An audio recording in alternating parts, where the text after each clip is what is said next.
Bonjour Daniel Bokertov et nous commençons ce journal par un développement sécuritaire important avec une opération militaire de Tsahal dans Jenin. Oui, Bokertov, Ilana, durant la nuit, d'importantes forces d'élite de l'armée israélienne ont pris part à une opération d'arrestation de terroristes palestiniens recherchés dans Jenin. Au cours de ces arrestations, des terroristes palestiniens ont ouvert le feu en direction des forces israéliennes qui ont riposté. 3 terroristes palestiniens ont été tués. Il n'y a pas eu de blessés du côté israélien. Plusieurs Palestiniens ont été arrêtés. Ils sont soupçonnés d'avoir pris part à des actes terroristes au cours des derniers jours dans la région. Les obsèques d'ailleurs des 3 terroristes qui ont été tués ce matin ont débuté il y a quelques instants à Jenin et les magasins de la ville ont été fermés en signe de deuil. Même dans la bande de Gaza d'ailleurs, on constate ce matin des signes de mobilisation après l'élimination de ces 3 terroristes à Jenin. Hier, un Palestinien qui circulait sur la route 90, qui est la route transsamaritaine, a ouvert le feu en direction de la localité d'Ofra. Il s'agit apparemment du même Palestinien qui avait déjà ouvert le feu en direction d'Ofra en début de semaine. Les forces de Tsahal ont poursuivi et cette fois ils l'ont abattu. Ce Palestinien avait posté un message sur les réseaux sociaux affirmant que l'heure était venue pour lui de rejoindre Allah. La formation de la coalition à présent, un accord a été conclu la nuit dernière entre le Likoud et le parti Chasse. Oui, c'était attendu depuis plusieurs jours, mais cela a pris bien plus de temps que prévu. Selon cet accord, le président du parti Chasse, Aryeh Deri, sera vice-premier ministre, ministre de l'Intérieur et ministre de la Santé. Mais uniquement pendant les 2 premières années du mandat du gouvernement. Netanyahou, en 2025, il deviendra ministre des Finances. Chasse dirigera également le ministère des Cultes ainsi que le ministère des Affaires sociales. 2 ministres du parti Chasse siégeront aussi au sein du ministère de l'Intérieur et du ministère de l'Éducation.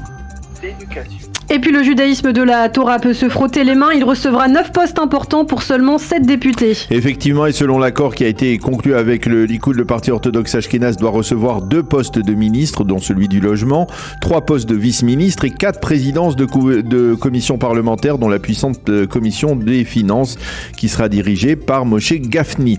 De même, l'accord avec le judaïsme de la Torah prévoit d'attribuer aux yeshivot des budgets substantiels qui vont correspondre au double de l'actuel budget. Quant aux institutions scolaires qui n'enseignent pas les matières profanes principales comme les mathématiques et l'anglais, elles seront tout de même budgétisées pour un supplément de 5 milliards de shekels. Et cela intervient alors que les députés Likoud ne savent toujours pas quels sont les portefeuilles ministériels qui leur reviendront. Oui, Benyamin Netanyahou a entamé hier après-midi les consultations avec les élus du parti Likoud et ce dans l'ordre de leur classement dans la liste électorale du parti. Il semble que le poste de président de la Knesset sera proposé à David Amselem, tandis que le portefeuille des infrastructures nationales devrait revenir à Israël Katz.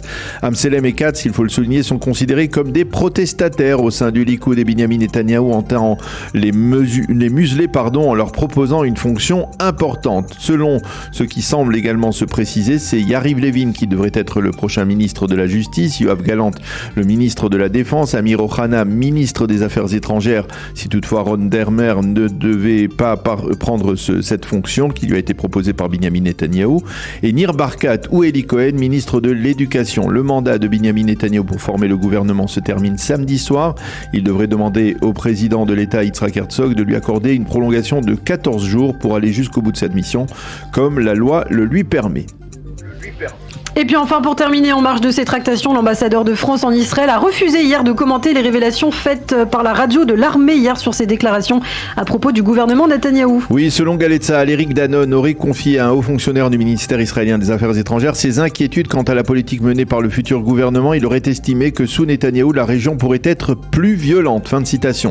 Il semble que cette révélation, qui embarrasse certainement l'ambassadeur, a été fuitée par des diplomates du ministère des Affaires étrangères qui ont entendu ces propos, et ce dans le but apparemment de discréditer le futur gouvernement Netanyahou. Ce qui est étonnant, c'est que cette prise de position de l'ambassadeur serait intervenue à la suite d'un incident diplomatique au cours duquel des fonctionnaires du consulat de France n'auraient pas été autorisés à regagner Israël par le poste de passage de Bethléem, et ce alors que, vous le savez donc, le gouvernement Netanyahou n'est toujours pas en place et ne peut avoir la moindre responsabilité dans ce dossier.